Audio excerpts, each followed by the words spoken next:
25 अप्रैल की daily current affairs class में आपका स्वागत है। अभी तक अब अगर आपने स्टडी विद सरण IAS को सब्सक्राइब ना किया हो सब्सक्राइब कर लें।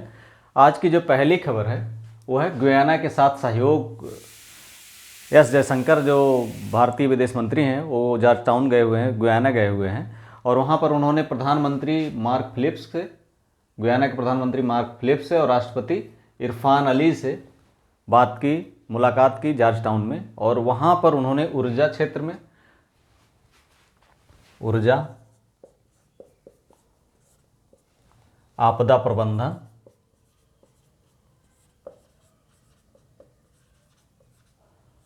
इसके अलावा रक्षा क्षेत्र में द्विपक्षीय सहयोग पर सहमति बनी है। गुयाना कहाँ का है? दक्षिण अमेरिका के ऊपर वाले हिस्से में गुयाना। इस तरह से पनामा, आगे जो पनामा नहर है, पनामा, इसके बाद ये पनामा गए हैं। तो दक्षिण अफ्रीका जो एक तरह से कह सकते हैं कि दक्षिण अमेरिका के ऊपरी हिस्से में जो देश हैं, फिजी आदि, गुयाना है, फिजी है, तो यहाँ पर ये गए हैं और यहाँ पर इन्होंने ऊर्जा, आपदा प्रबंधन और अच्छा सहयोग के लिए वहाँ के प्रधानमंत्री मार्क फिलिप और राष्ट्रपति इरफान अली से भेंट करके द्विपक्षीय सहयोग पर वार्ता की। अगली जो है कोच्चि वाटर मेट्रो। अभी हमने बताया था कि हुगली में अंडर वाटर मेट्रो चली है, पानी के नीचे से, हुगली नदी के नीचे से वाटर मेट्रो चली है। लेकिन यहाँ पर बात दूसरी है, Kochi water metro. Water metro यहाँ पर मतलब ये है कि ये बैटरी और हाइब्रिड बोट के द्वारा संचालित होगी। कैसे? बैटरी और हाइब्रिड बोट।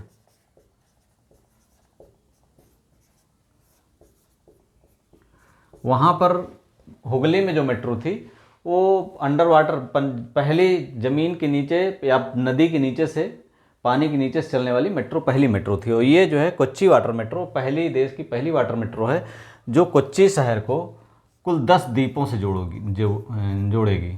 10 द्वीपों से जोड़ेगी। कोच्चि वाटर मेट्रो कोच्चि शहर को 10 द्वीपों से जोड़ेगी और ये बैटरी प्लस हाइब्रिड बोट के सहारे चलाई जाएगी।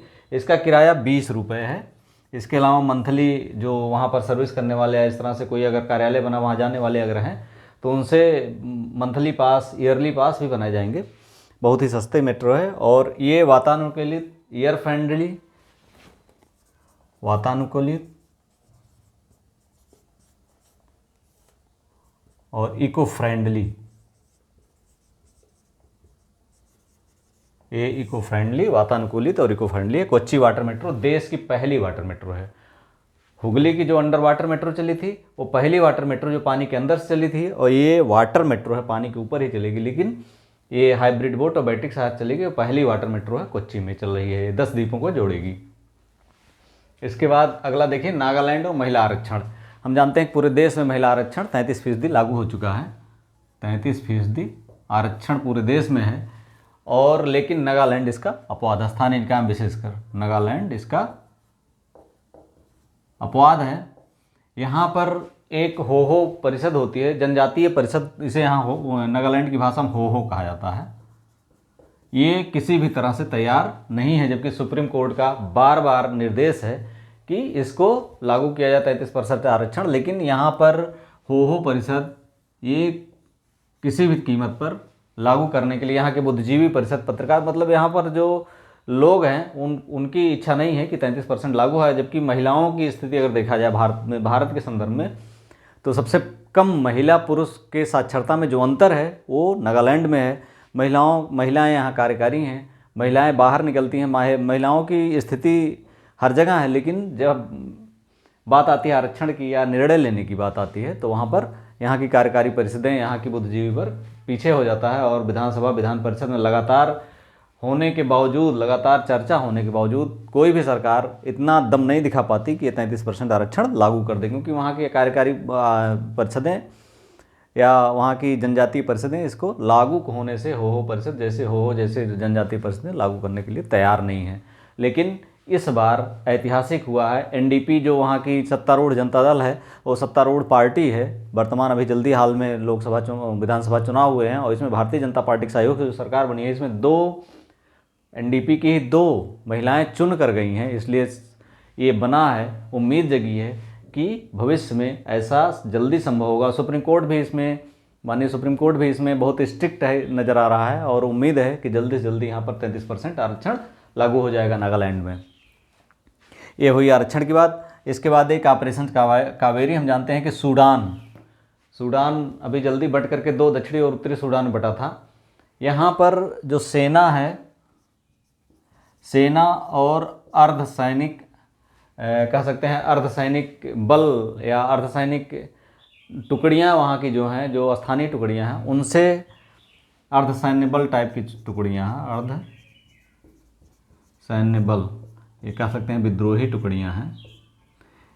इनमें लगातार संघर्ष चल रहा है। इस ऐसी स्थिति में भारत या अन्य विश्व के अन्य समुदाय के लोग जो वहाँ पर निवास करते हैं, ऐसे फ्रांस अभी 388 लोगों को इवैक्यूएट किया, वहाँ से निकाला है, इसमें कुछ भारतीय भी हैं। ऐसे अन्य देश भी अपने नागरिकों को वहाँ से निकालने का प्रयास कर रहे हैं। ऐसा है प्रयास भारत भी कर रहा है।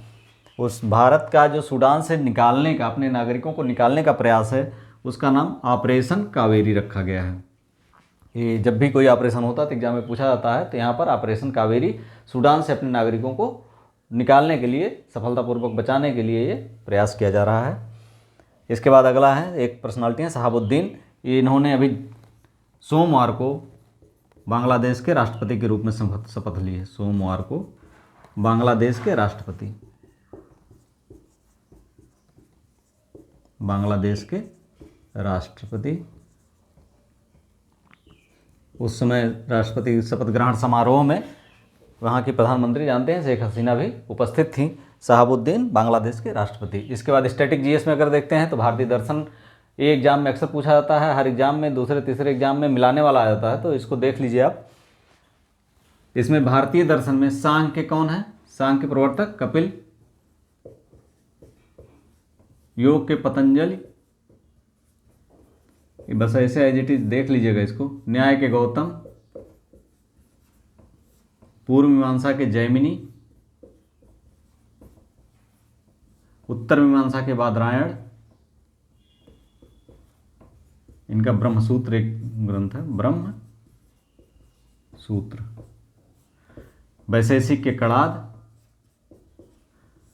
और चारवाक भौतिकवादी दर्शन है, भौतिकवादी जानते हैं इसको। चारवाक हैं, इनका भौतिकवादी दर्शन है।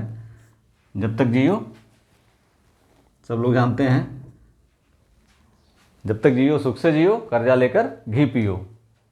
तो ये बहुत पॉपुलर हुआ। हालांकि इनका जो चारवाक दर्शन का जो मुख्य इसके बारे में हमने क्लास एंशिएंट इंडिया की जो दर्शन का एक हमने क्लास, एक वीडियो है, आप जो है प्लेलिस्ट से देख सकते हैं, वो उसमें डिस्क्रिप्शन में दिया हुआ है। वहाँ पर सारे दर्शन की क्या क्या खासियतें थी, क्या क्या कमियाँ थी, इसको हमने बहुत अच्छे से बता दिया है उसमें। अगर आप देख लेंगे तो आपके मेंस के लिए काम आएगा। यहाँ पर चारवाक दर्शन की बात करें तो चारवाक दर्शन भौतिकवादी तो है, कर्जा लेकर घी पिए, जब तक जिए सुख से जिए। लेकिन यहाँ पर मूल इनके कहने का तात्पर्य था कि हमें वर्तमान में रहना चाहिए, ना तो भविष्य की चिंता करनी चाहिए, ना ही अतीत का रोना चाहिए, क्योंकि अतीत का रोना रोएंगे और भविष्य की चिंता करेंगे तो हम वर्तमान को कभी नहीं जी पाएंगे और जीवन भर ऐसे ही अशांति की स्थिति में रह जाएंगे। तो इनका दर्शन था चारवाक या भौतिकवादी दर्शन। वीडियो अगर आपको अच्छा लगा तो लाइक, सब्सक्राइब एंड शेयर। और जो 6 मंथ की वीडियो है वो 30 अप्रैल के पहले आपकी आ जाएगी। जो पीसीएस प्री 2023 के अभ्यर्थी हैं वो अच्छे से इसको देख लें, ताकि आपको करंट अफेयर्स के लिए आज ज़्यादा इधर उधर दौड़ने की मशक्क़त ना करनी पड़े, ज़्यादा एफर्ट ना करना पड़े। आप अन्य जगहों पे अपना एफर्ट लगाइए। 30 के पहले या 30 को हर हाल में मैं इसको रिलीज़ कर दूंगा। Thank you for watching.